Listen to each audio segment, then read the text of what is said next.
जय हिंद साथियों, exam pass के यूट्यूब चैनल में आपका स्वागत है। आशा करता हूँ आप सभी अच्छे होंगे। तो आप सभी को पता है कि हम लोग जो घटना चक्र है उसके चैप्टर्स को देख रहे हैं और हम लोग का सीरीज चल रहा है मॉडर्न हिस्ट्री का। उसमें हम लोग ने पार्ट 1 को देख लिए है। आज हम देखेंगे पार्ट 2। उसमें क्या होगा तो आपका ईस्ट इंडिया कंपनी और बंगाल के नवाब के बारे में जानेंगे। यानी कि पार्ट 2 में जितना हो सकेगा हम उतना देखेंगे, बाकी जो है आपको पार्ट 3 में इसका मिलेगा। ठीक है, चलिए देखते हैं।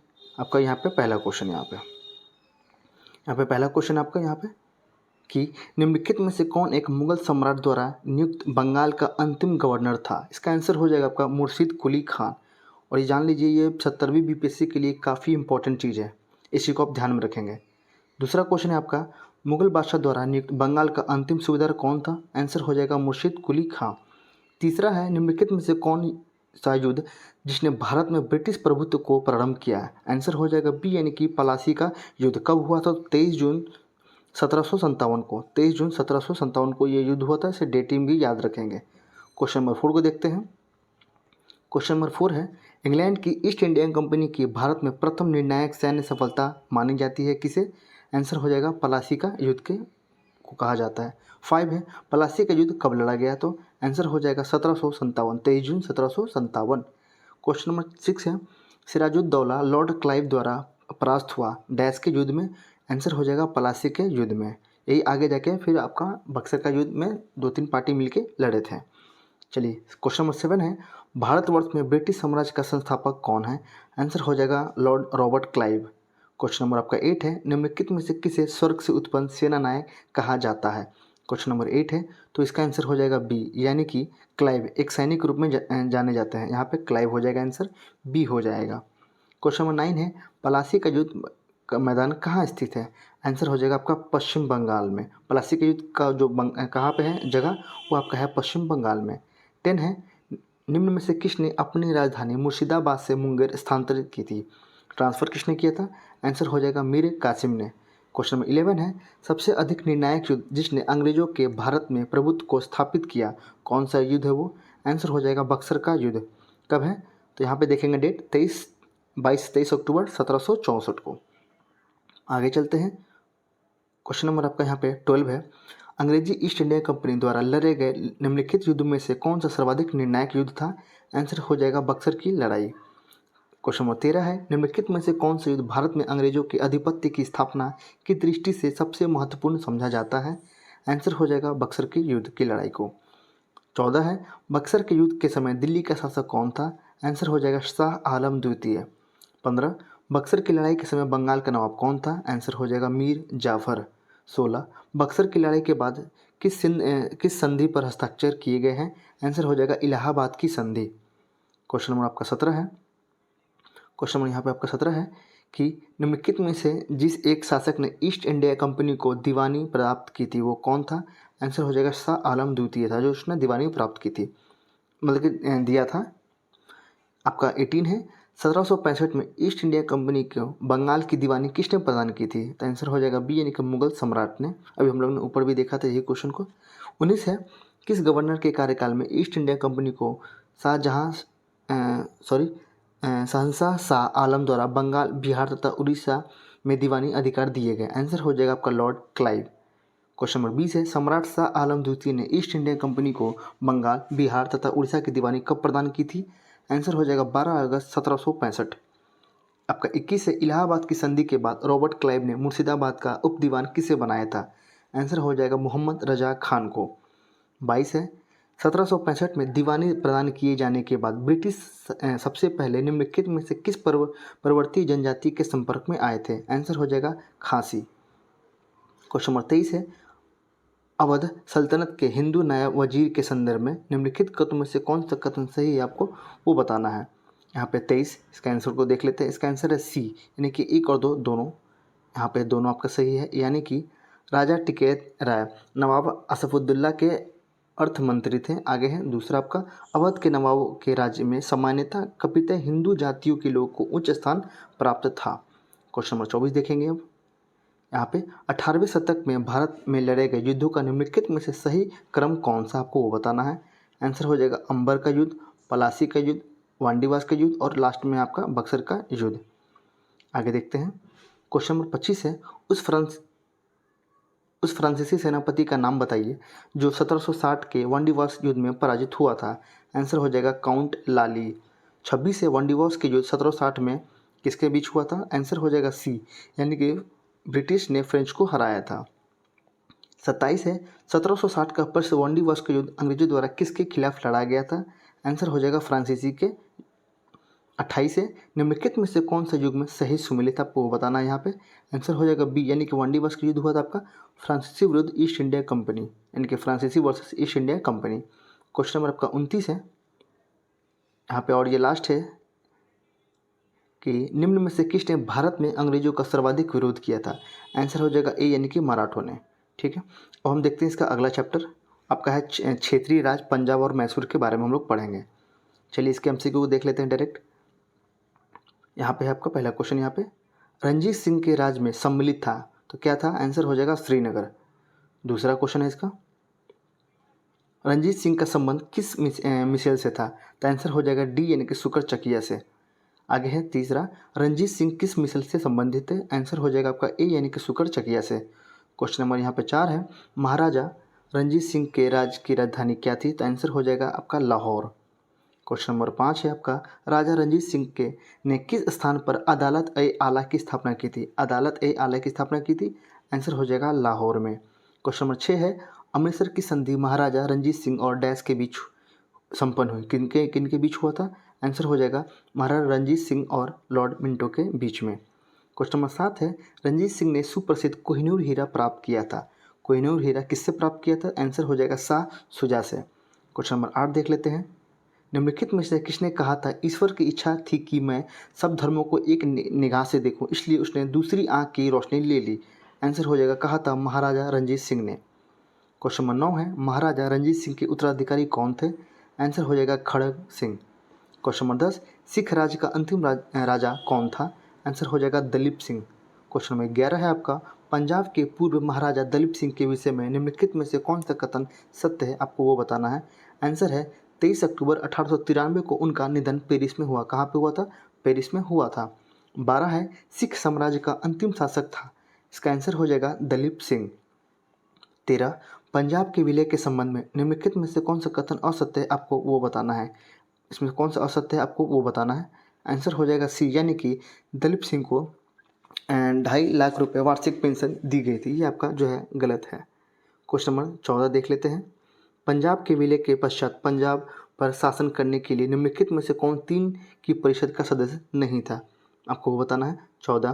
तो इसका आंसर हो जाएगा ए और डी, यानी कि रॉबर्ट मॉन्टेगोमरी, और यहाँ पे ए है, यहाँ पे ये आपका HM इलियट।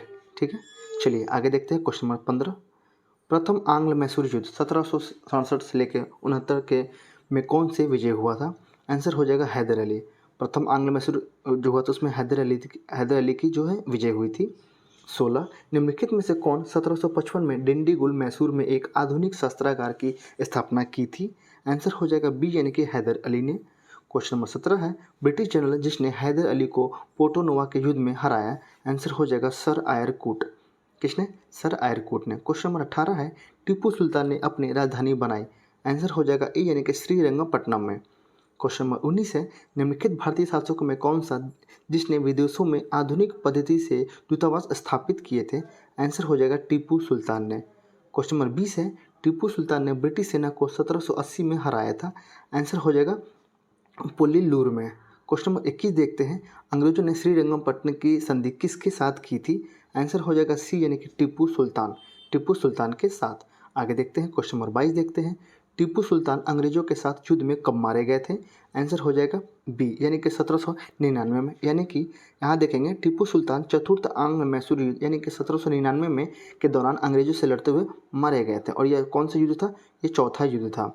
आगे देखते हैं। क्वेश्चन नंबर 23, निम्नलिखित में से कौन एक सुमेलित है। तो आंसर है डी, यानी कि यहाँ पे देखेंगे डी सही है। क्या है। तो चतुर्थ आंग्ल मैसूर युद्ध टीपू पराजित किया गया और युद्ध के मध्य मारे गए थे। ठीक है। क्वेश्चन नंबर 25 है, बेगम समड़ू ने एक अति प्रसिद्ध चर्च का निर्माण करवाया था। इसका आंसर हो जाएगा सरधना में। कहाँ पे। यहाँ पे देखेंगे सी आपका सही है, सरधना में। 26 है, निम्न कथनों में से कौन सा एक सही नहीं है, आपको वो बताना है। इसमें कौन सही नहीं है। आंसर हो जाएगा ए, यानी कि अली मर्दान खान ने बंगाल में राजस्व कृषि पद्धति का प्रारंभ किया। ये आपका सही नहीं है। क्वेश्चन नंबर 27 को देखते हैं। निम्नलिखित कथनों पर आपको विचार करना है और ये बताना है कौन से इसमें सही दिए गए हैं। तो इसका आंसर हो जाएगा केवल 3 ही सही है। वो क्या है देख लीजिए। पलासी के युद्ध में सिराजुद्दौला की पराजय के लिए मीर जाफर ने अंग्रेजों से मिलकर षड्यंत्र रचा था। ये आपका सही है। चलिए अब हम देखेंगे इसका सबसे मेन चीज़ जो इससे क्वेश्चन जो है एग्जाम में अक्सर पूछे जाते हैं, वो आपका है गवर्नर, गवर्नर जनरल और वायसराय। इससे एग्जाम में आपको क्वेश्चन अक्सर देखने को मिलेगा ही मिलेगा। चलिए देखते हैं इसके पहले क्वेश्चन को। यहाँ पे देख लेते हैं। ये रहा आपका पहला क्वेश्चन। यहाँ पे निम्नलिखित कथनों पर आपको विचार करना है और ये बताना है कि कौन सा कथन इसमें सही है। तो इसका आंसर हो जाएगा बी, यानी कि केवल 2, यानी कि विलियम बेंटिक भारत के प्रथम गवर्नर जनरल थे। ठीक है, ये आपका सही है, यानी कि विलियम बेंटिक भारत के प्रथम गवर्नर जनरल थे। क्वेश्चन नंबर दूसरा है, भारत के प्रथम गवर्नर जनरल कौन थे। तो यहाँ पे आपको यहाँ देखेंगे स्टार मार्क है, इसके आंसर को छोड़ते हैं। क्वेश्चन नंबर 3 की ओर जाते हैं। भारत का प्रथम गवर्नर जनरल कौन था। यहाँ पे दिया गया है ई, यानी कि कुछ तो गड़बड़ है, इसी कारण से ऐसे ये बार बार दे रहा है। आप यहाँ पे ई देखेंगे, क्यों? क्योंकि ये एग्ज़ाम हुआ था बीपीएससी का री एग्ज़ाम, उसमें ई आंसर को माना गया है। कभी कभी क्या होता है कि आंसर की संख्या जो उसमें कभी कभी ज़्यादा दे देते हैं, या ऑप्शन में वो आंसर नहीं होता है लेकिन ऐसे कर देते हैं, इस कारण से ऐसे हो जाता है। पर आप ध्यान छोड़िए, आप आगे देख लीजिए। आगे क्वेश्चन को हम लोग देख लेते हैं। निम्नलिखित घटनाओं पर आपको विचार करना है। देखिए इसमें भी आपको स्टार मार्क दिया हुआ है, तो इसे भी हम लोग छोड़ के डायरेक्ट आगे बढ़ जाते हैं, ज़्यादा अच्छा होगा। 5 को देखते हैं। निम्न कथनों में से कौन सा एक सही नहीं है, आपको यह बताना है। तो आंसर हो जाएगा सी, यानी कि लॉर्ड विलियम बेंटिक सबसे बड़े ब्रिटिश शासक में से एक था, क्योंकि उसने भारत में ब्रिटिश साम्राज्य को संग्रहित किया था। ठीक है, क्वेश्चन नंबर 6 को देखते हैं। भारत में ब्रिटिश साम्राज्य का संस्थापक कौन था। आंसर हो जाएगा आपका सी, यानी कि लॉर्ड क्लाइव। क्वेश्चन नंबर 7 देखते हैं। अंग्रेजों के विरुद्ध बनारस विद्रोह का नेतृत्व किसने किया था। ये देखिएगा यूपी आरओ का क्वेश्चन है और ये काफ़ी अच्छा क्वेश्चन पूछता है। आप जब देखेंगे यूपी का क्वेश्चन को, काफ़ी अच्छा क्वेश्चन पूछता है। यही बीपीएससी क्या करता है, कभी कभी इन क्वेश्चन को डायरेक्ट जो अपने एग्जाम में वो ले लेता है। इस चीज़ को आप ध्यान में देंगे। ठीक है, अंग्रेजों के विरुद्ध बनारस विद्रोह का नेतृत्व किसने किया था। आंसर हो जाएगा राजा चेत सिंह। ठीक है, चलिए आगे देखते हैं। क्वेश्चन नंबर 8, कलकत्ता में एशियाटिक सोसाइटी की स्थापना के समय बंगाल का गवर्नर जनरल कौन था। तो यहाँ पे आंसर हो जाएगा Lord Warren Hastings. Question number 9 को देखते हैं। यहाँ पे सुरक्षा प्रकोष्ठ की नीति संबंधित है, तो आंसर हो जाएगा आपका वारेन हेस्टिंग्स से। आगे है क्वेश्चन नंबर 10, रिंग फेंस की नीति का संबंध निम्न में से किससे है। आंसर हो जाएगा वारेन हेस्टिंग्स से। 11, निम्नलिखित में से किसने बंगाल में द्वैध शासन प्रणाली के ड्यून गवर्नमेंट को समाप्त किया था। तो यहाँ पे आंसर हो जाएगा वारेन हेस्टिंग्स ने समाप्त किया था। क्वेश्चन नंबर 12 को देखेंगे। यहाँ पे क्वेश्चन नंबर 12 है, बंगाल में द्वैध शासन प्रणाली किसके द्वारा लागू की गई थी। आंसर हो जाएगा रॉबर्ट क्लाइव के द्वारा। 13, किस गवर्नर जनरल पर महाभियोग का मुकदमा चलाया गया था। इसका आंसर हो जाएगा वारेन हेस्टिंग्स। क्वेश्चन नंबर 14 देखेंगे। निम्नलिखित में से किस पर ब्रिटिश संसद में महाभियोग का मुकदमा चलाया गया था। आंसर हो जाएगा वारेन हेस्टिंग्स। क्वेश्चन नंबर 15 है आपका, वेल्लोर का विद्रोह किस गवर्नर जनरल के समय में हुआ था। आंसर हो जाएगा सर जॉर्ज बार्ले के। आगे है क्वेश्चन नंबर 16, भारत में न्यायिक संगठन की स्थापना किसने की था। आंसर हो जाएगा लॉर्ड कॉर्नवालिस ने। क्वेश्चन नंबर 17 है, निम्नलिखित में से किस गवर्नर जनरल ने भारत की प्रसंविधिवाद सिविल सेवा यानी कि का सृजन किया था, जो कालांतर में भारतीय सिविल सेवा के नाम से जानी जाने लगी। तो आंसर हो जाएगा लॉर्ड कॉर्नवालिस ने। यहाँ पे आंसर आपका सी हो जाएगा। क्वेश्चन नंबर 18 देखते हैं, भारतीय लोक सेवा का प्रवर्तन किया गया। आंसर हो जाएगा बी, यानी कि कॉर्नवालिस के शासनकाल में। क्वेश्चन नंबर 19 देखते हैं। यहाँ पे 19 है, 18वीं शताब्दी के उत्तरार्ध में किए गए किसे प्राय कंपनी बहादुर की शान शौकत का स्थानीय प्रतिनिधि कहा जाता है। आंसर हो जाएगा दरोगा को। क्वेश्चन नंबर 20 है, लॉर्ड कॉर्नवालिस की कब्र कहाँ स्थित है। आंसर हो जाएगा गाजीपुर यूपी में। 21 है, लॉर्ड वेलेस्ली द्वारा लागू की गई सहायक संधि व्यवस्था के बारे में निम्नलिखित में से कौन सा कथन लागू नहीं होता है, यह बताना है। आंसर हो जाएगा कंपनी के लिए एक नियत आय का प्रबंध करना। ये आपका गलत दिया गया है। क्वेश्चन में आगे देखते हैं 22। यहाँ पे क्वेश्चन में 22 है, लॉर्ड वेलेस्ली के सहायक संधि को स्वीकार करने वाला पहला मराठा सरदार कौन था। यहाँ पर देखेंगे मराठा सरदार के बारे में पूछा गया है। आंसर हो जाएगा पेशवा बाजीराव द्वितीय। क्वेश्चन नंबर 23 है, 1802 की बसीन की संधि पर हस्ताक्षर किसके मध्य हुए थे। आंसर हो जाएगा अंग्रेज तथा बाजीराव द्वितीय के मध्य में हुआ था। 24 सहायक संधि को स्वीकार करने वाला पहला शासक कौन था? आंसर हो जाएगा ए यानी कि अवध का नवाब। आगे देखते हैं 25 सहायक संधि को किसके किसके काल में क्रियान्वित किया गया? आंसर हो जाएगा लॉर्ड वेलेस्ली के। आगे है क्वेश्चन नंबर 26, इसका आंसर नहीं दिया, आगे चलते हैं। 27 सहायक संधि व्यवस्था को स्वीकार करने वाले प्रथम भारतीय देशी शासक कौन थे? आंसर हो जाएगा हैदराबाद के निज़ाम। आगे है 28 निम्नलिखित पर आपको विचार करना है जिन्होंने लॉर्ड वेलेस्ली के साथ सहायक संधि की थी और उनके द्वारा किए गए संधियों का सही क्रम नीचे दिए गए कूट से पता करना है। आंसर हो जाएगा ए यानी कि हैदराबाद, मैसूर, अवध और सिंधिया, ये चारों ही क्रम में सही लिखे गए हैं। 29 है भारतीय राज्यों पर अंग्रेजी प्रभुत्व स्थापित करने के लिए किसने प्रशासन के सहायक संधि प्रणाली का सूत्रपात किया? आंसर हो जाएगा लॉर्ड वेलेस्ली। क्वेश्चन नंबर 30 को देखते हैं। क्वेश्चन नंबर 30 है ईस्ट इंडिया कंपनी का राजपूत राज्यों से सहायक संधि करने का मुख्य उद्देश्य क्या था? आंसर हो जाएगा अंग्रेजों की प्रभुत्व स्थापित करने के लिए। 31 निम्नांकित युग्म में से कौन सा सही सुमेलित नहीं है? यहाँ पे कौन सा गलत है आपको बताना है। आंसर हो जाएगा सहायक संधि 1863, ये आपका गलत दिया गया है। आगे है उस समय जब नेपोलियन की शक्ति के सामने यूरोप में साम्राज्य धाराशाही हो रहे थे, नीचे लिखे गवर्नर जनरलों में से किस एक ने भारत में ब्रिटिश पताका फहराए रखा था? आंसर हो जाएगा लॉर्ड वेलेस्ली ने। क्वेश्चन नंबर 33 देखते हैं। 33 आंग्ल नेपाल युद्ध जिसके शासनकाल में हुआ था वह है? आंसर हो जाएगा लॉर्ड हेस्टिंग्स के कार्यकाल में हुआ था। 34 सुगौली की संधि कब हुई थी? आंसर हो जाएगा 1815 में। 35 निम्नलिखित में से कौन सा युग में सुमेलित नहीं है? आंसर हो जाएगा लॉर्ड कॉर्नवालिस तृतीय आंग्ल मराठा युद्ध, आपका ये गलत है। आगे है तृतीय आंग्ल मराठा युद्ध संबंधित है किससे? तो आंसर हो जाएगा लॉर्ड हेस्टिंग्स से। 37 सर टॉमस मुनरो किन वर्षों में मद्रास के गवर्नर रहे थे? आंसर हो जाएगा 1820 से लेकर 1827 के बीच में। क्वेश्चन 38 देखेंगे तथाकथित कुशासन के आधार पर किस गवर्नर जनरल ने मैसूर राज्य के प्रशासन को ले लिया था? आंसर हो जाएगा सी यानी कि लॉर्ड विलियम बेंटिक ने। 39 निम्नलिखित बंगाल के गवर्नर जनरलों में से कौन एक तृतीय आंग्ल मैसूर युद्ध से संबंध है? आंसर हो जाएगा बी यानी कि लॉर्ड कॉर्नवालिस। क्वेश्चन नंबर 40 है ठगों के दमन में निम्नलिखित में से कौन संबंध था? आंसर हो जाएगा कैप्टन स्लीमैन। 41 देखेंगे ठगों का उन्मूलन किसके नेतृत्व में हुआ था? आंसर हो जाएगा आपका बी यानी कि कैप्टन स्लीमैन। आगे है 42 निम्न में से कौन सामाजिक सुधार विलियम बेंटिक ने प्रारंभ किए थे? तो यहाँ पे आंसर दिया गया है सी यानी कि 1, 2 और 4, ये आपका गलत दिया गया है। क्या है? सती प्रथा का उन्मूलन सही है, दास प्रथा का उन्मूलन और ठगों के संगठित गिरोह का दमन किया गया था। क्वेश्चन नंबर 43 है सती प्रथा पर पाबंदी किसने लगाई थी? तो इसका आंसर दिया गया है सी यानी कि विलियम बेंटिक। किसने लगाया था? विलियम बेंटिक ने। आगे चलते हैं 44 सती प्रथा को गैर कानूनी किसने घोषित किया था? आंसर हो जाएगा विलियम बेंटिक ने। 45 विलियम बेंटिक के द्वारा सती प्रथा किस वर्ष समाप्त की गई थी? आंसर हो जाएगा 1829 को, इस डेट को याद रखेंगे।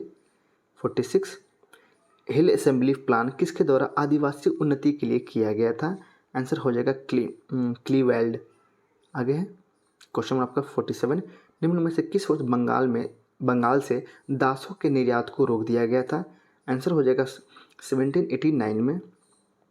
48 लॉर्ड डलहौजी द्वारा अवध का अंग्रेजी राज में विलय निम्न में से किस रीति से हुआ था? आंसर हो जाएगा कुप्रशासन के कारण। आगे है 49 बगाहत रियासत का ब्रिटिश में विलय कब हुआ था? आंसर हो जाएगा 1850 में। आगे देखते हैं निम्न में से किस देसी रियासतों को अंग्रेजों ने अपने क्षेत्र में नहीं मिलाया था? आंसर हो जाएगा ग्वालियर को। क्वेश्चन नंबर 51 को देखते हैं ब्रिटिश साम्राज्य में अवध का विलय हुआ था, कब हुआ था? 1856 में। 52 विलय का सिद्धांत के तहत निम्नलिखित राज्यों के विलय पर विचार कीजिए, उन्हें क्रम अनुसार व्यवस्थित कीजिए। आंसर हो जाएगा 1 यानी कि आपका सतारा। उसके बाद आपका हुआ था 3 यानी कि बगहात, ये 1 हो गया, ये 2 हो गया, आपका 4 ये हो गया 3 और लास्ट में हुआ आपका झांसी। ठीक है, ये आपका उसमें चलिए आगे देखते हैं 53 उद्धवलिखित युग्मन में से कौन सम्मिलित है? इसमें आपको बताना कौन सम्मिलित है। 1856 यानी कि अवध का विलय। 54 निम्नलिखित में से किसने विलय की नीति नियोजित एवं क्रियान्वित की? आंसर हो जाएगा सी यानी कि डलहौजी ने। आगे देखते हैं क्वेश्चन नंबर 55 ब्रिटिश द्वारा कुशासन का बहाना लेकर निम्नलिखित में से किस एक का शासक हटा दिया था? आंसर हो जाएगा ए यानी कि अवध का। आगे देखेंगे क्वेश्चन नंबर 56 भारत में ब्रिटिश शासन के दौरान निम्नलिखित राष्ट्रीय राज्यों के विलय क्रम का विचार कीजिए। आंसर हो जाएगा सी यानी कि 3, 2, 1 यानी कि आपका सतारा, संबलपुर और लास्ट में आपका झांसी। 57 लॉर्ड डलहौजी के विलय नीति का प्रथम शिकार निम्नलिखित में से कौन हुआ था? आंसर हो जाएगा आपका बी यानी कि सतारा हुआ था। क्वेश्चन नंबर 58 है डलहौजी की व्याप्त सिद्धांत के अंतर्गत विलय किया गया प्रथम राज्य कौन सा था? आंसर हो जाएगा सतारा। आगे है 59 जेम्स एंड्रयूज रैमजे भारत के किस गवर्नर जनरल का वास्तविक नाम था? आंसर हो जाएगा लॉर्ड डलहौजी का ये नाम था। क्वेश्चन नंबर 60 है अंग्रेजों द्वारा सिंध विजय संपन्न हुआ। आंसर हो जाएगा लॉर्ड एलिबनोर के समय। क्वेश्चन नंबर 61 है किसने सिंध विजित कर उसका अधिग्रहण किया? आंसर हो जाएगा सी यानी कि नेपियर ने। 62 सिंध पर ब्रिटिश ने कब्जा किया था कब? तो आंसर हो जाएगा ए यानी कि 1843 में। आगे है सिक्किम का भारत में विलय किसने किया? आंसर हो जाएगा आपका लॉर्ड डलहौजी ने। 64 निम्नलिखित में से कौन अवध का ब्रिटिश रेजिडेंट था जब अवध का ब्रिटिश साम्राज्य में विलय हुआ? तो इसका आंसर हो जाएगा जेम्स आउटरम। क्वेश्चन नंबर 65 है भारत में प्रथम रेलवे लाइन किस ब्रिटिश गवर्नर के समय बिछाई गई थी? आंसर हो जाएगा ए यानी कि लॉर्ड डलहौजी के कार्यकाल में। आगे है भारत में प्रथम रेल लाइन का निर्माण किन नगरों के बीच हुआ था? आंसर हो जाएगा बी यानी कि बम्बई और थाने के बीच में। भारत में पहली रेलवे लाइन कब शुरू की गई थी? आंसर हो जाएगा 1853। किस कंपनी ने सर्वप्रथम भारत में रेल यात्रा प्रारंभ की थी? आंसर हो जाएगा be great Indian peninsula railway ने। 69 ब्रिटिश भारतीय राज क्षेत्र के अंतिम प्रमुख विस्तार हुआ था कब हुआ था? इसका आंसर हो जाएगा ए यानी कि डफरिन के समय। आगे देखते हैं question number 70 public works department को 1845-55 के दौरान स्वरूप देने वाले थे? आंसर हो जाएगा लॉर्ड डलहौजी। 71 विधवा पुनर्विवाह अधिनियम किसके शासनकाल में क्रियान्वित किया गया? आंसर हो जाएगा लॉर्ड कैनिंग के कार्यकाल में। 72 1 नवंबर 1858 को महारानी विक्टोरिया का घोषणा पत्र इलाहाबाद में पढ़कर किसने सुनाया था? आंसर हो जाएगा लॉर्ड कैनिंग ने से पढ़ा था। आप यहाँ पे देखेंगे। 73 निम्न में से कौन से भारत का प्रथम वायसराय था? आंसर हो जाएगा सी यानी कि लॉर्ड कैनिंग। आगे क्वेश्चन नंबर 74 1 नवंबर 1858 को महारानी विक्टोरिया का घोषणा पत्र पढ़कर किसने सुनाया था और कहाँ पे? लॉर्ड कैनिंग ने पढ़ा था। कहाँ पे पढ़ा था? तो इलाहाबाद में पढ़ा था। 75 अपने पुत्र के स्थान पर दूसरे उत्तराधिकारी को गोद लेने के अधिकार को पुनः स्थापित किया गया। इसका आंसर हो जाएगा 1858 की सामग्री की घोषणा पे, यानी कि ये डी आंसर आपका यहाँ पे सही है। 76 महारानी विक्टोरिया को भारत की सामग्री नियुक्त किया गया तो कब घोषित किया गया? तो 1877 में, 1877 में। 77 है आपका निम्नलिखित में से किस गवर्नर जनरल ने भारत में दास प्रथा को समाप्त किया था? तो इसका आंसर हो जाएगा बी यानी कि लॉर्ड एलन बरो ने। आगे है क्वेश्चन नंबर 78 निम्न युग में से कौन सा एक सही सुमेलित आपको वो बताना है। आंसर हो जाएगा लॉर्ड कॉर्नवालिस स्थायी बंदोबस्त। 79 निम्नांकित में से किसका सुमेलित नहीं है? इसका आंसर हो जाएगा लॉर्ड कैनिंग यानी कि उच्चतम निष्क्रियता। ये आपका गलत है। स्थायी बंदोबस्त किसके शासनकाल में प्रारंभ हुआ? आंसर हो जाएगा लॉर्ड कॉर्नवालिस। 81 निम्नांकित में से सही सुमेलित नहीं है तो इसका आंसर हो जाएगा लॉर्ड हेस्टिंग्स यानी कि द्वितीय आंग्ल मराठा युद्ध। क्वेश्चन 82 देखेंगे पेशवाई को कब समाप्त कर दिया गया? आंसर हो जाएगा आपका बी यानी कि 1818 में। 83 है निम्नलिखित में से किसने राजपूताना की देसी रियासतों के साथ वर्ष 1817-18 की अधीनस्थ संधि की बातचीत की थी? आंसर हो जाएगा बी यानी कि चार्ल्स मेटकॉफ। आगे देखते हैं 84 निम्न में से कौन सुमेलित नहीं है? इसका आंसर हो जाएगा सी यानी कि सर जॉन सोर यानी कि आंग्ल नेपाल युद्ध आपका सही नहीं दिया गया है। आगे देखेंगे 85 निम्नलिखित में से कौन एक सही सुमेलित है? इसका आंसर हो जाएगा सी यानी कि लॉर्ड वेलेस्ली चतुर्थ आंग्ल मैसूर युद्ध। 86 निम्नलिखित में से कौन युग में सुमेलित नहीं है? तो आंसर हो जाएगा डी यानी कि लॉर्ड लिटन प्रथम आंग्ल अफगान युद्ध का प्रारंभ। 87 निम्न में से कौन चतुराईपूर्ण निष्क्रियता की नीति के साथ जुड़ा है? आंसर हो जाएगा डी यानी कि जॉन लॉरेंस। 88 है भारत में वित्तीय विकेंद्रीकरण किसने प्रारंभ किया? तो इसका आंसर है आपका डी यानी कि लॉर्ड मेयो ने। आगे देखते हैं भारत में अंग्रेजों के समय में प्रथम जनगणना हुई थी लॉर्ड मेयो के कार्यकाल में। 90 वो कौन व्यक्ति था जिसने भारत में पहली बार जनसंख्या की जनगणना करवाई थी? आंसर हो जाएगा लॉर्ड मेयो।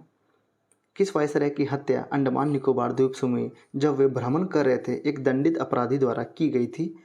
आंसर हो जाएगा लॉर्ड मेयो का। 92। किस वायसराय की हत्या उसके कार्यकाल में कर दी गई थी? आंसर हो जाएगा लॉर्ड मेयो।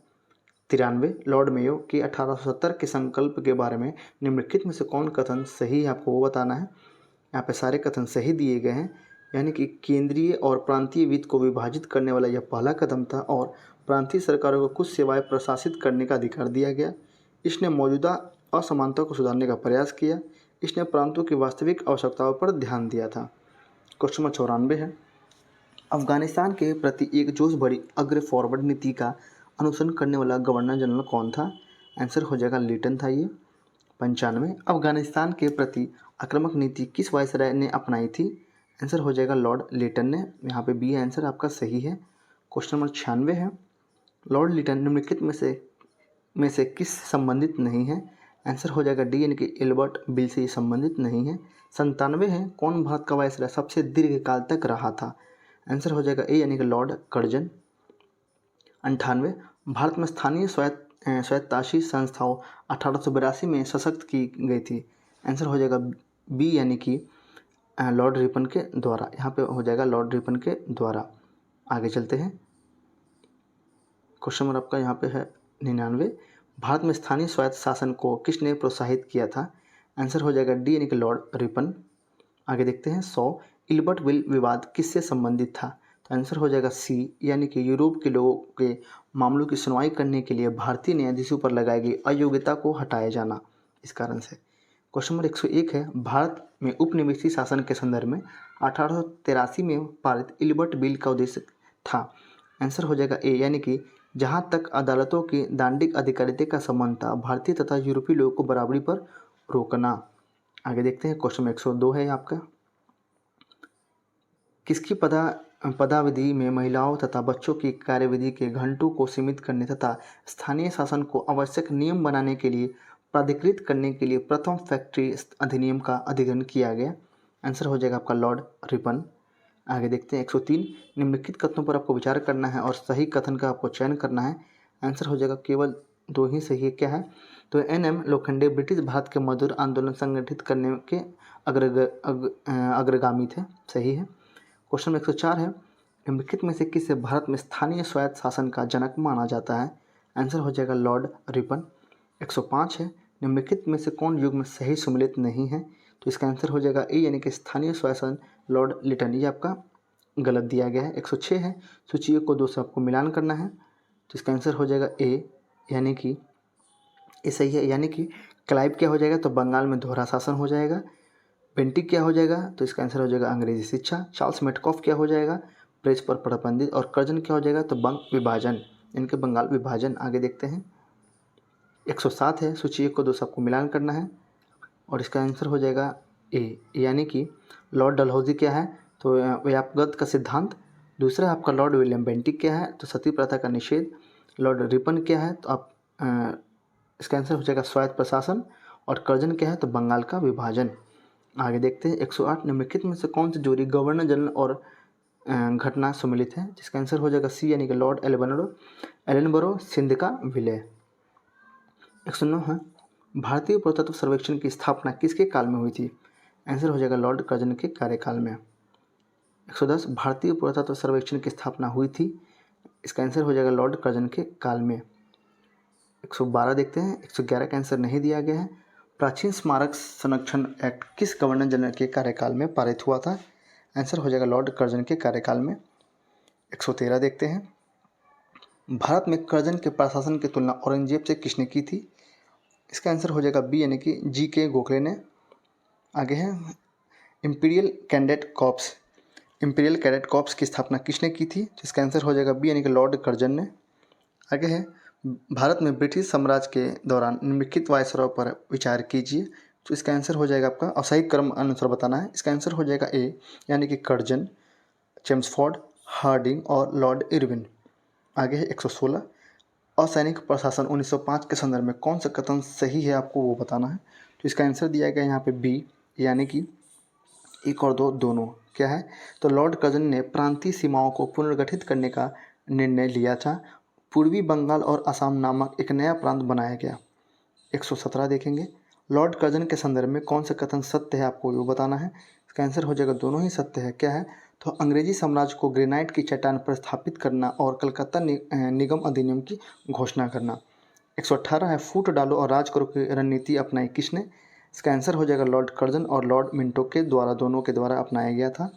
119 देखेंगे, मुझे विश्वास है कि कांग्रेस अपने विनाश की तरफ जा रही है और मेरी यह बड़ी इच्छा है कि भारत में रहते होगी कि इसके शांति प्रिय निधन के लिए इसका सहायक बनो। तो इसका आंसर हो जाएगा सी, यानी कि लॉर्ड कर्जन ने ये कहा था।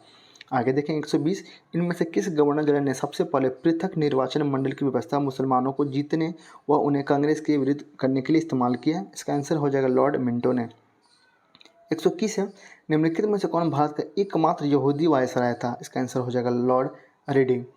अब देखेंगे आगे 122, निम्नलिखित युग में से कौन एक सही सुमेलित नहीं है। इसका आंसर हो जाएगा वर्नाक्युलर प्रेस एक्ट कर्जन। ठीक है, ये आपका सही नहीं है। आगे चलते हैं, निम्नलिखित में से कौन एक युग में सुमेलित नहीं है। इसका आंसर हो जाएगा डी, कर्जन। ये आपका प्रेस एक्ट, ये आपका कर्जन, ये आपका गलत दिया गया है। 124, ब्रिटिश भारत की राजधानी की कलकत्ता से दिल्ली स्थानांतरण किसके काल में क्रियान्वित हुआ है। आंसर हो जाएगा लॉर्ड हार्डिंग, तभी इसीलिए बम भी फेंका गया था, याद है। आगे देखते हैं 125, सही जोड़े आपको बनाना है और आपको मैच करना है। तो इसका डायरेक्ट हम आंसर देखते हैं। चूक का सिद्धांत यानी कि हड़प नीति है आपका डलहौजी, सही है। बंगाल विभाजन कर्जन, बंगाल में दोहरा शासन क्लाइव और सामाजिक सुधार आपका बेंटिक। आगे चलते 126, यहाँ पे दिया गया सूची एक को दूसरे से आपको मिलान करना है। तो इसका आंसर हो जाएगा ए का 3, इसको मैच करना काफ़ी मुश्किल है। आगे चलते हैं 127, स्थान है और अंग्रेजी द्वारा विलय का वर्ष दिया गया है। यहाँ पे हम लोग डायरेक्ट इसके आंसर को देखते हैं। संभलपुर कब हुआ था विलय, तो 1849 में, सतारा 1848, अवध 56 और झांसी कब हुआ था 1854 में। आगे देखते हैं, निम्नलिखित घटनाओं पर विचार कीजिए तथा उनको कालक्रम अनुसार व्यवस्थित करना है आपको। चलिए यहाँ देख लेते हैं इसके आंसर को। तो इसका आंसर यहाँ पे दिया गया है सिक्किम 1835, पंजाब 49, बर्मा 86 और झांसी कब हुआ 1854। आगे है, निम्न में से किस वायसराय के कार्यकाल में भारतीयों को राय बहादुर और खान बहादुर उपाधियाँ प्रदान करना प्रारंभ किया गया। तो इसका आंसर हो जाएगा उपयुक्त में से कोई नहीं और एक से अधिक। चलिए इसका अगला पार्ट को देख लेते हैं। ब्रिटिश शासन का भारतीय अर्थव्यवस्था पर क्या प्रभाव पड़ा उसके बारे में जान लेते हैं।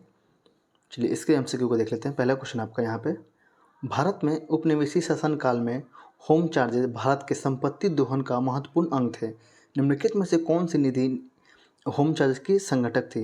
ये देखिए, इस टाइप का क्वेश्चन अब करना क्यों जरूरी हो गया है, क्योंकि आप सभी को पता है कि 69 बीपीएससी का क्वेश्चन कैसे थे, तो यूपीएससी लेवल पे वो बेस्ड है। इस कारण से अब कथन वाले क्वेश्चन को हमें करना ही होगा। ठीक है, इसका आंसर क्या हो जाएगा, तो पहला और दूसरा आपका सही है, उसे हम लोग देख लेते हैं। यहाँ पे देख लीजिए, लंदन में इंडिया ऑफिस के भरण पोषण के लिए प्रयोग में लाई जाने वाली निधि, और दूसरा है भारत में कार्यरत अंग्रेज कर्मचारियों के वेतन तथा पेंशन देने हेतु प्रयोग में लाई जाने वाली निधि। ठीक है, दूसरा क्वेश्चन है आपका, शब्द इम्पीरियल प्रेफरेंस का प्रयोग किया जाता था। इसका आंसर हो जाएगा भारत में ब्रिटिश आयातों पर दी गई विशेष रियायतों के लिए। तीसरा है, ब्रिटिश शासन के दौरान भारत में उद्योगों का कोई स्वतंत्र विकास नहीं हो, इसका क्या कारण था। आंसर हो जाएगा धनिक वर्ग द्वारा भू संपत्ति में निवेश करने को तरजीह दिया जाना। 4, 18वीं से निर्यातित प्रमुख स्टेपल कमोडिटीज क्या थे। तो इसका आंसर देख लेते हैं यहाँ पे 4। इसका आंसर हो जाएगा डी, यानी कि कपास, रेशम, सोरा और अफीम। आगे है 5, इस्तेमारी बंदोबस्त किसने लागू किया था। इसका आंसर हो जाएगा लॉर्ड कॉर्नवालिस ने। 6 है, किसके प्रशासन काल में स्थायी बंदोबस्त प्रारंभ किया गया था। इसका आंसर हो जाएगा बी, यानी कि लॉर्ड कॉर्नवालिस के कार्यकाल में। क्वेश्चन नंबर आपका 7 है, स्थायी बंदोबस्त किससे किया गया। तो इसका आंसर हो जाएगा ए, यानी कि जमींदारों से। क्वेश्चन नंबर 8 को देखते हैं, स्थायी बंदोबस्त किसके साथ किया गया। आंसर हो जाएगा जमींदारों के साथ। 9, किस गवर्नर जनरल ने भारत में स्थायी भू राजस्व व्यवस्था स्थापित की थी। इसका आंसर हो जाएगा लॉर्ड कॉर्नवालिस ने। क्वेश्चन नंबर 10 है, लॉर्ड कॉर्नवालिस का स्थायी बंदोबस्त लागू किया गया था कब। 1793 में।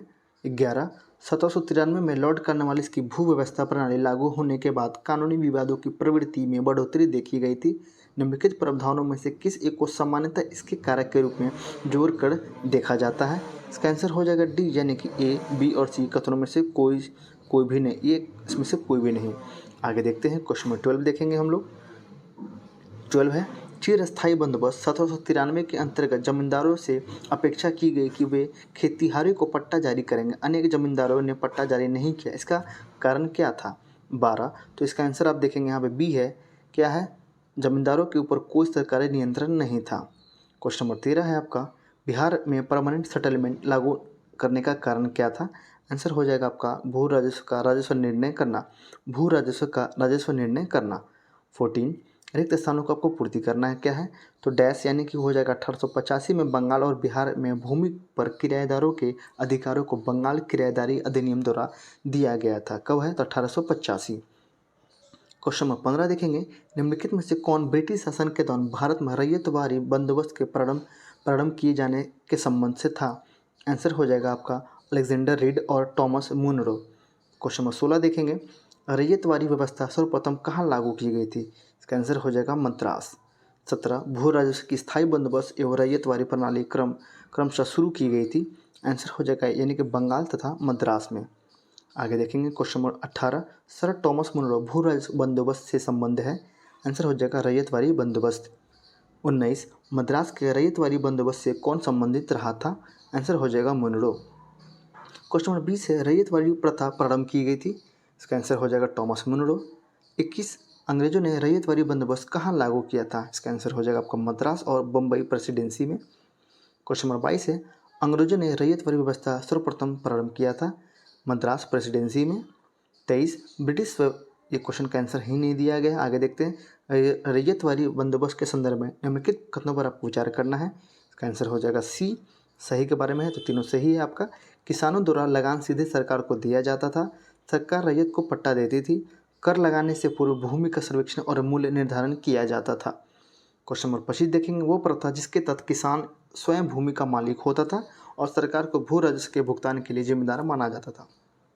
आंसर हो जाएगा आपका रैयतवारी प्रथा। 26, निम्नलिखित में से किसने कहा था रैयतवारी एक ऐसी व्यवस्था है जो भारत में हमेशा से प्रचलित रही थी? ये कहा गया था आपका थॉमस मुनरो के द्वारा। आप देखेंगे 27, नीचे दिए गए कथन को बताना है, ए और आर में कौन सा सही है और कौन सा गलत है। तो यहाँ पे ए और आर दोनों सही है और इसकी व्याख्या भी सही किया जा रहा है। क्या है देख लीजिए, ये है आपका, ब्रिटिश सरकार ने भारत के अलग अलग भागों में भू राजस्व की अलग अलग व्यवस्था लागू की थी। सही है, क्योंकि इसमें भारतीय किसानों में अलग अलग वर्ग बनाए गए थे। जब भी आप इसको पढ़ेंगे तो आप यहाँ पे क्योंकि लगाएंगे, क्योंकि के बाद इस वर्ड को पढ़ा जाता है, तभी आपको ये पूरा चीज़ समझ में आएगा। आगे देखते हैं, क्वेश्चन 28, पंजाब भूमि हस्तांतरण अधिनियम कब पारित किया गया? इसका आंसर हो जाएगा 1900 में। आगे 29, असम में सर्वप्रथम चाय कंपनी की स्थापना कब हुई थी? इसका आंसर हो जाएगा 1839 में।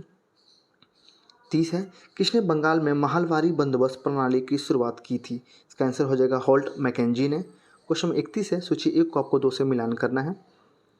सूची 1 को क्या है, आपको सूची 1 को 2 से मिलान करना है। इसके आंसर को देख लेते हैं, यहाँ पर डायरेक्ट इसके आंसर में हम मिलान ही कर लेते हैं। क्या है, तो जजमानी हो जाएगा उत्तर प्रदेश, 12 बलूट हो जाएगा महाराष्ट्र, 82 हो जाएगा तमिलनाडु और अडांडे हो जाएगा आपका कर्नाटक। आगे है 32, ब्रिटिश भारत में सैन्य बलों पर केंद्रीय राजस्व कुल कितना प्रतिशत व्यय होता था? इसका आंसर हो जाएगा 40%। 33, दादा भाई नौरोजी द्वारा प्रतिपादित अपवाह सिद्धांत रेंज थ्योरी की सही परिभाषा नीचे में से किस कथन से आती है? तो इसका आंसर हो जाएगा बी। क्या है, तो भारत की राष्ट्रीय संपदा का एक भाग अथवा कुल वार्षिक उत्पादन ब्रिटेन को निर्यात कर दिया जाता था, जिसके लिए भारत का कोई वास्तविक प्रतिफल नहीं मिलता था। 34 देखेंगे आप, निम्न में से किसने निकाय के सिद्धांत का प्रतिपादन किया था? इसका आंसर हो जाएगा आपका दादा भाई नौरोजी, यानी कि आपका आर्थिक दोहन का। क्वेश्चन नंबर 35 है, अंग्रेजों के शासनकाल में भारत के आर्थिक दोहन के सिद्धांत का किसने प्रतिपादन किया था? इसका आंसर हो जाएगा आपका दादा भाई नौरोजी। क्वेश्चन नंबर 35 का आंसर डी है। आगे 36, निम्नलिखित कथनों पर आपको विचार करना है, सही बताना है ए और आर में। यहाँ पे दोनों ही कथन सही दिए गए हैं। ब्रिटिश काल में सामान्यतः भारत का व्यापार संतुलन अनुकूल था, क्योंकि धन की निकासी का स्वरूप अप्रतिफलित निर्यात था। आगे देखेंगे क्वेश्चन नंबर 37, यहाँ पे है आपका 37, क्या है, निम्नलिखित में से कौन भारत में उपनिवेशवाद के आर्थिक आलोचक था। तो इसका आंसर हो जाएगा डी यानी कि दादा भाई नौरोजी, जी सुब्रमण्यम अय्यर और आर सी दत्त। आगे देखते हैं क्वेश्चन नंबर 38, निम्नलिखित में से कौन दादा भाई नौरोजी के उत्सारण सिद्धांत रिंग थ्योरी में विश्वास नहीं करता था। इसका आंसर हो जाएगा सर सैयद अहमद खां, सर सैयद अहमद खां। आगे चलते हैं क्वेश्चन 39 की ओर। Poverty and un British rule in India नामक पुस्तक किस वर्ष प्रकाशित की गई थी। इसका आंसर हो जाएगा 1901 में। आगे है poverty and the on British rule in India नामक पुस्तक किसने लिखा था दादा भाई नौरोजी ने। आगे है ब्रिटिश हाउस ऑफ कॉमन्स में चुने जाने वाले दादा भाई नौरोजी प्रथम भारतीय थे जिन्होंने इस दल के टिकट पर चुनाव लड़ा था। तो इसका आंसर हो जाएगा ए यानी कि उदारवादी दल। आगे देखते हैं ब्रिटिश शासन के समय अर्थव्यवस्था का खोखला करने इकोनॉमिक ड्रेन के सिद्धांत के बारे में पुस्तक किसने लिखी थी। तो इसका आंसर हो जाएगा आपके लिए डी यानी कि दादा भाई नौरोजी ने लिखा था। आगे देखते हैं क्वेश्चन 43, अनुद्योगीकरण के संदर्भ में निम्नलिखित में से कौन कथन सही है आपको वो बताना है। यहाँ पर दोनों ही सही है। क्या है तो यह प्रक्रिया 1813 में प्रारंभ हुई और ईस्ट इंडिया कंपनी के व्यापारिक एकाधिकार की समाप्ति ने इस प्रक्रिया को तेज कर दिया। आगे 44, निम्नलिखित कथनों पर आपको विचार करना है और कौन सा कथन सही है आपको वो बताना है। तो यहाँ पे एक ही सही है, वो क्या है देख लीजिए। यहाँ पे एक मिनट, उन्होंने इस बात को अभिव्यक्त किया कि ब्रिटेन भारत का आर्थिक शोषण कर रहा है, ये आपका सही है। आगे देखते हैं क्वेश्चन नंबर 45, किसने यह विचार किया था कि भारत में ब्रिटिश आर्थिक नीति घिनौनी है। इसका आंसर हो जाएगा आपका कार्ल मार्क्स ने। और आपका ये लास्ट क्वेश्चन है यहाँ पे, दक्षिण भारत में सिंचाई व्यवस्था का अग्रदूत किसे माना जाता है। इसका आंसर हो जाएगा sir Arthur cotton. Sir sorry यहाँ पे 47 भी है, यहाँ पे ठीक है, यहाँ पे 47 है सॉरी। भारत के इतिहास के संदर्भ में निम्नलिखित युग में विचार करना है और बताना है कौन सा सम्मिलित है। इसका आंसर हो जाएगा बी यानी कि बेनियान हो जाएगा ईस्ट इंडिया कंपनी का भारतीय एजेंट और मिरासीदार हो जाएगा राज्य का नामित राजस्व दाता। आगे देखेंगे क्वेश्चन 48 है, आर्थिक तौर पर 19वीं शताब्दी में भारत पर अंग्रेजी शासन का परिणाम क्या था। तो इसका आंसर हो जाएगा सी यानी कि भारतीय कृषि का वाणिज्यीकरण। यहाँ पर सी आपका आंसर सही हो जाएगा। आगे देखते हैं क्वेश्चन 49, यहाँ पे आपका 49, निम्नलिखित में से कौन सा कथन औद्योगिक क्रांति के द्वारा 19वीं शताब्दी के पूर्वार्ध में भारत पर पड़े प्रभाव का सही व्याख्या करता है। इसका आंसर हो जाएगा यानी कि भारतीय दस्तकारी उद्योग नष्ट हो गए थे। आगे देखते हैं, चलिए ये क्वेश्चन आपका यहीं तक था। अब आने वाले वीडियो में यानी कि इसका अगले जो पार्ट होगा उसमें हम आपको 1857 की क्रांति कराएंगे। इसमें लगभग आपके 100 क्वेश्चन दिए गए हैं, तो वो आपको एक ही वीडियो में आपको मिल जाएगा। ठीक है, ये वीडियो काफ़ी लेंदी हो जाएगा, इस कारण से इसका अगले पार्ट में आपको 1857 की क्रांति करा दिया जाएगा और साथ ही जो उसके जो अन्य छोटे छोटे जो विद्रोह हुए थे वो भी करा दिया जाएगा। ठीक है, आशा करता हूँ आपको ये वीडियो अच्छा लगा होगा। प्लीज़ वीडियो को लाइक कीजिएगा और अपने दोस्तों के साथ जरूर शेयर कीजिएगा। तब तक के लिए धन्यवाद।